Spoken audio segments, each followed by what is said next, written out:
నమస్కారం అండి. పల్లవి సౌందర్య యూట్యూబ్ ఛానల్కి స్వాగతం సుస్వాగతం. ఈరోజు మహాశివరాత్రి. ఈ మహాశివరాత్రి పర్వదినాన అందరికీ మహాశివరాత్రి శుభాకాంక్షలు. శివుడు భోళాశంకరుడు, భక్తవత్సలుడు.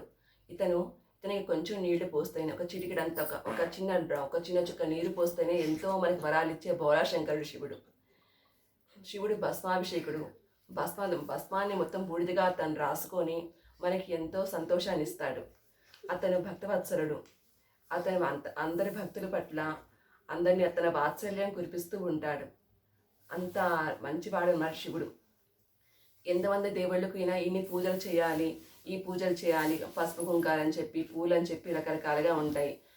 అలాగే విష్ణుమూర్తి అలంకార ప్రియుడు. కానీ శివుడు అనేది భోళాశంకరుడు ప్లస్ అంటే అతనికి కొంచెం నీళ్లు పోస్తేనే, కొంతంత నీళ్లు పోస్తేనే ఎన్నో వరాలు ఇచ్చే భోళాశంకరుడు కాబట్టి అతనికి రుద్రాభిషేకం అంటే చాలా ఇష్టం. అభిషేక ప్రియుడు. ఎంత మనం అభిషేకం రాకపోయినా కొంచెం నీళ్ళు పోసినా చాలు అతను ఎంతో సంతోషపడిపోతాడు, ఎంతో కారుణ్యం చూపిస్తాడు, ఎంతో వాత్సల్యం చూపిస్తాడు. అలాగా మన ఇప్పుడు రుద్రాభిషేకం చెప్పి నమ్మక చమకాలతో చాలామంది అభిషేకం చేస్తూ ఉంటారు. కానీ కొంతమందికి ఆ నమ్మక చమకం కానీ రుద్రాభిషేకం కానీ చేయడం రాదు. కొంతమందికి టైము సరిపోక, వాళ్ళకి చేయడం వచ్చినా టైం సరిపోక అయ్యో చేయలేకపోతున్నా చాలా రకాలుగా బాధపడుతూ ఉంటారు. కాబట్టి ఒక లఘువుగా శివుడికి ఎంతో ఇష్టమైన 11 నామాలతో, ఏకాశ రుద్రనామాలతో, ఈ నామాలతో మనకు శివరుద్రంగా మనం చెప్పుకోవచ్చు. ఈ మంత్రాన్ని జపించడం వల్ల మానసిక రుగ్మతులు కానీ, ఆరోగ్య సమస్యలు కానీ అన్నీ తొలగిపోయి సంతోషంగా, సుఖ సంతోషాలతో, ఆయురారోగ్య ఐశ్వర్యాలతో, సకల విద్యా సారంగతులతో చాలా హ్యాపీగా ఉంటారు. అన్ని విద్యలు కూడా అభ్యసిస్తాయి. ఎందుకంటే శివుడు అక్షర స్వరూపుడు కూడా. శివుడిని అక్షరాయ నమః అని కూడా అంటారు. సరస్వతీదేవి ఎలాగ చదువునిస్తుందో, అలాగే మహాలక్ష్మీదేవి కూడా ఎలాగ డబ్బునిస్తుందో, ధనాన్ని ఇస్తుందో, శివుడు కూడా ధనాన్ని ఇస్తాడు. ఎందుకంటే కుబేరుడు శివుడిని ధ్యానించడం వల్ల, పూజించడం వల్ల, అభిషేకించడం వల్ల శివుడు ఆ కుబేరుడికి కూడా ధనాన్ని ఇచ్చాడు. అలాగే మహాలక్ష్మీదేవి కూడా, అమ్మవారు కూడా తను శివుడిని ఎంతో పూజించడం వల్ల అని చెప్పి ఆవిడే ఆ మహాలక్ష్మి ఒక మారేడు దళంగా మారి శివుడికి అర్చించగలుగుతున్నాం. ఆవిడే మారేడు దళంగా మారింది. ఎందుకంటే తులసీదేవి ఎలాగా ఇంట్లో ఉంటుందో, మారేడు దళం అనేది ఎవరో కాదు, మహాలక్ష్మి స్వరూపం. ఆవిడ శివుడి కోసం తపస్సు చేసింది. ఎందుకంటే ధనం కావాలని చెప్పి ఆవిడెంతో పూజించి, అంటే ఆవిడ ధనం కోసం అని చెప్పి అమ్మవారిని, ఆ శివుడిని పూజించింది.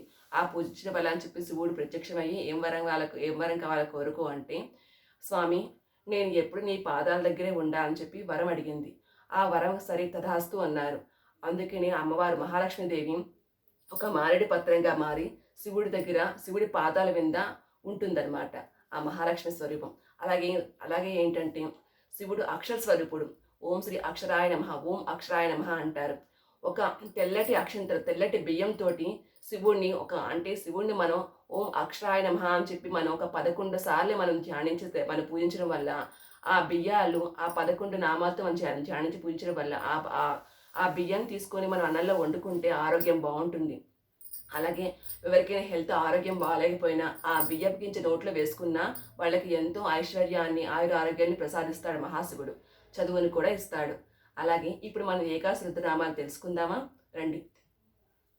ఓం నమస్తేస్తు భగవన్ విశ్వేశ్వరాయ మహాదేవాయ త్ర్యంబకాయ త్రిపురాంతకాయ త్రికాలాగ్నికాలాయ కాలాగ్ని రుద్రాయ నీలకంఠాయ మృత్యుంజయాయ సర్వేశ్వరాయ సదాశివాయ శ్రీమన్ మహాదేవాయ నమః. ఇది అండి.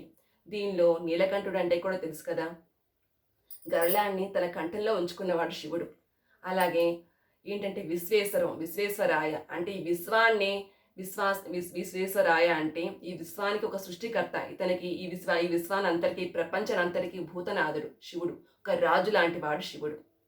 ఇలాగా ఒక్కొక్క నామం గురించి కూడా మీకు దాని అర్థం మీకు మళ్ళీ నేను చెప్తానండి. అంతవరకు సెలవు. మళ్ళీ కొత్త వీడియోతో మీ ముందుకు వస్తాను. నమస్కారం.